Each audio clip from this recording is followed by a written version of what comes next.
Once upon a time, four dogs were invited to compete in a challenge. They only accepted it because they were greedy and in need of some money, and also because they are dogs and are completely brainless. Maybe your dog has a brain, but these ones are complete bozos. Guys, I got an email. Be quiet. No, stop, I actually have an email. It is about a challenge. Yes, please tell me that is it. It says to go to the theater. Listen dog, I need moolah. They say they will reward us with cryptocurrencies. Yay! One thing to note is that these dogs really suck at grammar, and they have horrible pronunciation. So when Doggy 1 or any of the dogs say cryptocurrencies, just imagine they're saying cryptocurrencies. Like most of you or unlike most of you, these dogs have no idea what cryptocurrencies are. So basically, cryptocurrencies are just translated to digital money. The reason you probably need to know this is because physical forms of money are becoming obsolete. But that's where cryptocurrencies come in. All they will do is just take the place of physical currencies.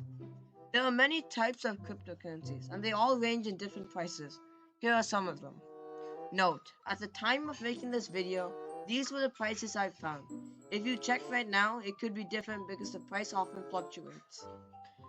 Bitcoin, considered the king of cryptocurrencies, is currently priced at 28,919. Ethereum is another cryptocurrency and currently the second most valuable, at a price of 1,887.83 cents. Litecoin is priced at $87.98. Dogecoin. This cryptocurrency was originally made as a joke, but now it's one that everyone loves. It is currently priced at 0.08 cents. Now that you know a little bit about cryptocurrencies, let's get back to the story.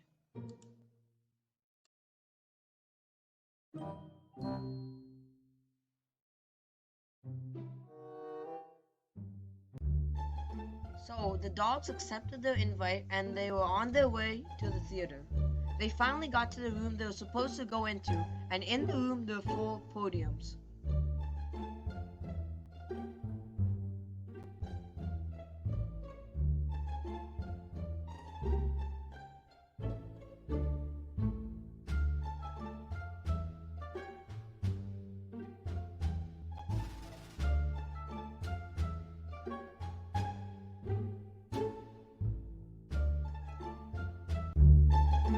Alright boys. And girls. It is time to win this challenge. Good morning, my neighbors. Good afternoon, miss. Stop wasting my time and get to the podiums.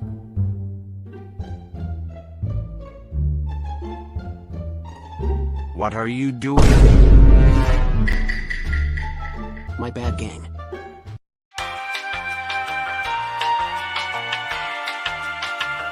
This is going to be a test. Please don't do this to me. I hate tests. Well, if you don't want to do it, then you can go sit out and wait for your friends. But you won't get the prize.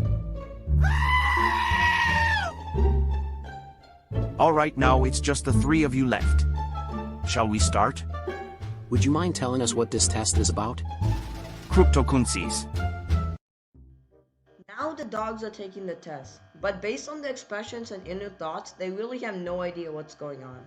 So the hosts quickly caught on to this behavior and told them they have 1 week to prepare and come back to do the challenge again. Hearing this news, the dogs were determined to win the challenge, but they desperately needed help because none of them knew about cryptocurrencies. So that's why they came to me seeking help. So now I have gathered all three of these dogs in my house and now I'm going to interrogate them. Doggy 1, what was the first question on the quiz? I think it was about cryptocurrencies. Okay, but what was the specific question? It was called, what is the blockchain? Alright, Doggy 2, what was the second question? What are the risks of the cryptocurrencies? Doggy 3, what's the third question? Give a step-by-step explanation on why the blockchain is so hard to hack. Back to Doggy 1, what was the fourth question? Explain the history of Bitcoin. Doggy 2? Explain Bitcoin mining simply. That's all, boss. Looks like you guys have a lot of work to do. Let's get started, shall we? Blockchain technology is the entire foundation and second floor of any cryptocurrency. It's basically what they all run on. In simple terms, a blockchain is just a massive organized database. In the case of cryptocurrencies, blockchains hold transaction data. So Bitcoin has its own blockchain, otherwise known as the Bitcoin network. According to Geeks for Geeks, these are the steps on how the blockchain actually works. Number 1. A transaction is requested. Remember, a transaction is when you want to buy, sell, or send crypto. Second, a block that represents a transaction is created. Third, that same block is sent to every node on the network. Fourth, then one node validates its transaction. This means checking if the transaction is genuine, like if there is a sufficient balance to carry out the transaction. Step 4 is also known as mining, which I will explain later on in the video. Fifth, the same node that validates the block gets rewarded for the proof of work. Sixth, after this, that same block is added to the existing blocks on the blockchain. And lastly, the transaction is completed. This is kind of confusing. That's exactly why I made that poster. Oh, my bad, I did not see it. If you want to learn about the blockchain, you have to learn about hashing. And if you want to learn about hashing, you have to learn about the blockchain. So that's exactly why we learned about the blockchain first. Hashing is very important in the world of blockchain. Think of the hash as a fingerprint to a block on the blockchain. It is uniquely associated with that specific block. Even if a tiny bit of data in the block changes, then the entire hash will change as well. Geeks for Geeks will once again help us understand this. Number 1. So a node starts up by validating transaction. Number 2. Once the node has validated enough transactions, it'll create a block. Remember, a block doesn't always have to be one single transaction. Third, this block then gets sent through the hashing algorithm. It's kind of like X and Y. You input an X value and then get an output, which is a Y value. This hashing algorithm takes in information in the box and gives back a series of numbers, which is now the new hash. Fourth, so now that the hash has been created, it will get added to the block of transactions. Fifth, then that block will get added to the blockchain.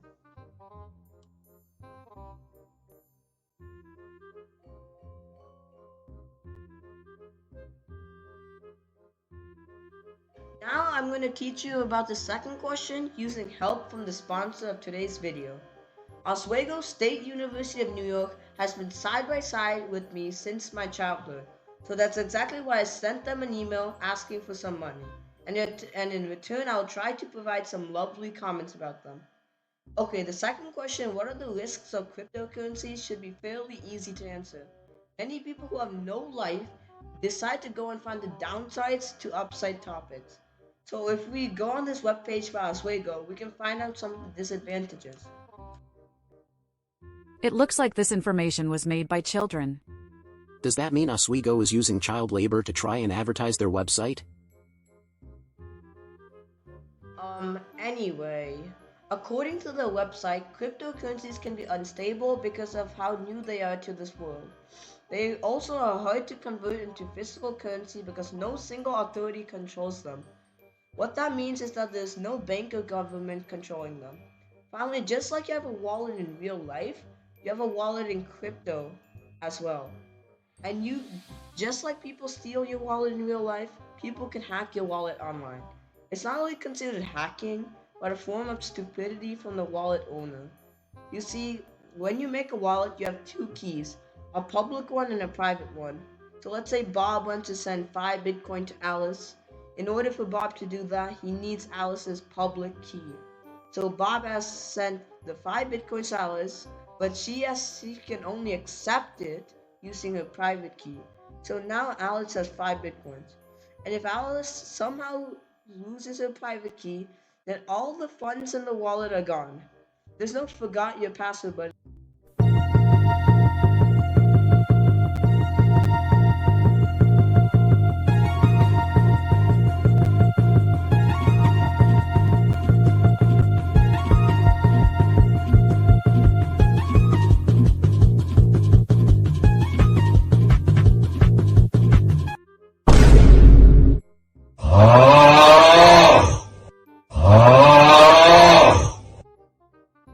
What color are the digital wallets?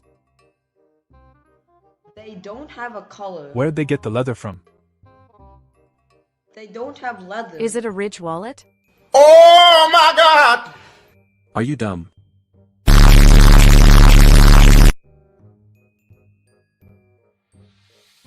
Key feature of the blockchain is that you cannot hack it. I mean, you just can't. It's like trying to lick your elbow or actually driving at the speed limit. You can try licking your elbow, but I bet you $5 you can. Using information from the book Bitcoin Mining for Dummies, we can put it into this scenario. What if a hacker was able to go into block A and change a tiny little thing? Well, that would be some pretty out of the box thinking, because now block A's hash doesn't match block A's data. Remember, a hash is a unique fingerprint that identifies the data. Okay, so the hacker could just go and rehash block A's data and save the new hash, right? But that just leaves them with another problem. The new hash of block A doesn't match the block A hash on block B. Let's say he changes that, but now block B's hash doesn't match block B's data. This is because block B's hash is a combination of block A's hash and block B's data. You can kind of see where we're going with this. The Bitcoin blockchain is also copied around the globe. You see, every node on the network has a copy of the blockchain, and if you wanted to hack one of them, you'd have to hack all of them.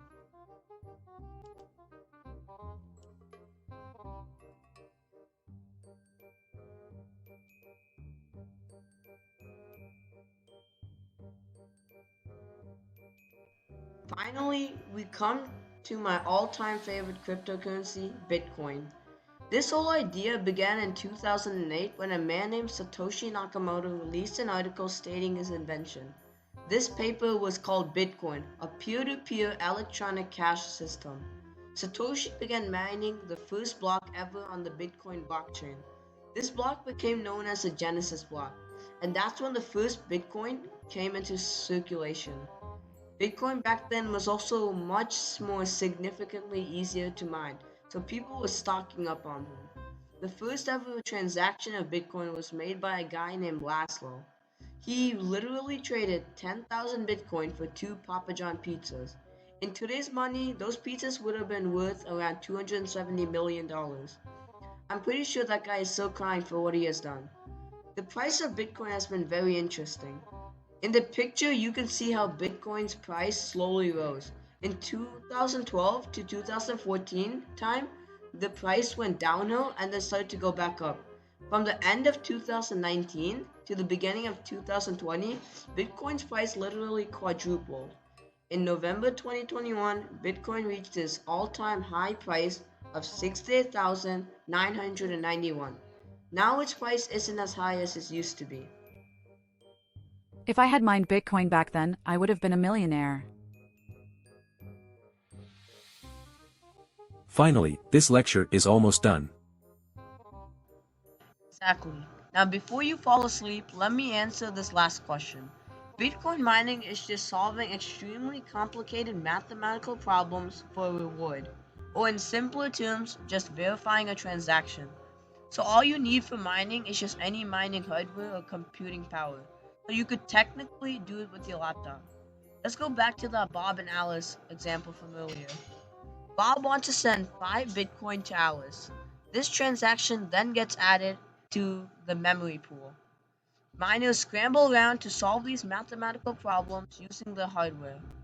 The miner who solves the problem first shares the solution with the other nodes. Then once they say it is correct, then only the transaction is verified. The miner who solved the puzzle gets rewarded with 6.25 Bitcoin. Finally, the transaction is completed and Alice gets her Bitcoin. Roughly every 10 minutes, a new block will be mined. Now you might be eager to just go home and start mining right away, but it isn't that simple. For Bitcoin mining, you need 3 things. Specialized mining software, otherwise known as Application Specific Integrated Circuits or ASICs. A Bitcoin mining software to join the blockchain network, or a powerful GPU. Boss, what's the purpose of mining? I know it's to get free money, but why is it necessary? Wow, you're actually smarter than I thought. The whole point of this mining is to just get rid of the 21 million Bitcoin. You see, this was the max cap of Bitcoin that Satoshi Nakamoto has set it to. Remember I was talking about that 6.25 Bitcoin per block? In the beginning of Bitcoin, it was 50 per block. This reward halves every 210,000 blocks that are mined. This is roughly 4 years. So in 2008 it was 50, 2012 it was 25, 2016 it was 12.5, and 2020 it was 6.25. Using some calculations, people say the last Bitcoin will be mined in the year 2100. Alright guys, that's all I've got. It's all up to you now.